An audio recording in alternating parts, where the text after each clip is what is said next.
What is gender? People who are asked this respond the way anyone would. Gender is between a man and a woman and what shape their body has, whether they have male reproductive organs or female reproductive organs. That defines gender pretty quickly, right? Wrong. Gender is more difficult to explain than we originally thought. There are more pieces to the puzzle that is gender than most people realize. When thinking about how complex gender is, it is easy to see how people become confused. Then we start thinking about how to measure gender.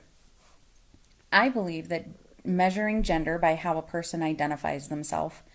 If a person who was born with male reproductive organs feels they should be a woman, then we should identify him as a woman. If she feels more feminine than he should, or maybe he feels attracted to men but doesn't want to admit to being gay, it doesn't really matter, especially since we can't tell him what to feel, nor can we tell what he really is feeling.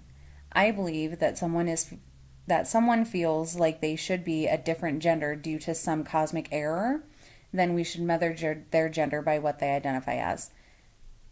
If they identify as a woman, then they're a woman. If they identify as a man, then they're a man. I wouldn't necessarily say that this approach is right for everyone because, again, you can't tell someone how to think or what to feel, but it definitely feels right to me to call someone by how they identify themselves as. I went to school with a kid who was transgender. She was female on the outside, however, she identified as a man. He got teased so much for being weird, lesbian, fag. People called him all kinds of names. Only people who didn't really care to see or to hear who he really was teased him. I felt bad for him because of how bad the teasing got. I did stand up for him and made it clear on my opinion that just because he was different didn't give them the right to make fun of him and tease him all the time. After that, the teasing stopped. However, he stopped talking to me because he didn't like that I stood up for him because I'm a girl and shouldn't have done that.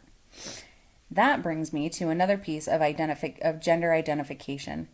How do we define a man and a woman? Back in the early 20th century, the role of a man was to go to work and war, play sports, and the driver of the car. The role of the woman was to stay home, raise the children, cook dinner, clean the house, take care of her husband, take care of her kids, and so on. Now there's a huge difference in how the different genders' roles are based on.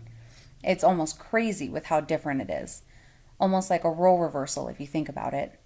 Men now have the option to stay at home, cook dinner, clean the house, raise the children, and take care of the wife, whereas women now go to work, they go to war, they play professional sports, they drive the cars, etc. When women started working, they were given the opportunity to take maternity leave when they became pregnant to have the kids and spend some time with them before returning to work. Now, men also have the option of taking paternity leave to spend quality time with their children after the mom returns to work. Men are now eligible to qualify for WIC, Women, Infant, and Children, where they receive milk, cheese, dairy products, cereal, all sorts of things, and it's not just limited to women. Along with with child support. Not just the fathers are required to pay for child support. If the mother's not present but wants visitation, they also are required to pay for child support. It's a different world now in the 21st century. Women can now have babies with their partners of the same sex. Male couples can adopt. They can do pretty much anything that the opposite sex can do. I believe that treating people with dignity, regardless of how they identify themselves, because they are people, they have feelings, and should be treated that way. Again, we can't make someone think a certain way or behave a certain way, but we can influence people around us and help them to understand why it is not okay to judge someone just because they identify with a different sex than what they were born with. This brings me to gender-specific traits. How do we tell the difference between a man and a woman? Men, typically, are more masculine, they have facial hair, they have chest hair, they work out, they play sports, they tend to become more angry easier, whereas women are more feminine. They like to wear dresses and high heels and do their makeup and do their hair. They don't necessarily enjoy playing sports. They don't like getting dirty. And they're more on a sensitive side of the emotion spectrum. Again, these traits can be changed. Men are now more sensitive, whereas women are more masculine. More women are going to gyms, working out. They like to wear pants instead of dresses. Men sometimes don't enjoy going to the gym. They enjoy staying inside and reading. Women like to be outside playing sports, and they don't necessarily enjoy doing their hair and makeup. I do not believe it is right to specify a gender based on those traits because, again, they can be changed between the two genders. Why would you base a man on whether or not they go to the gym?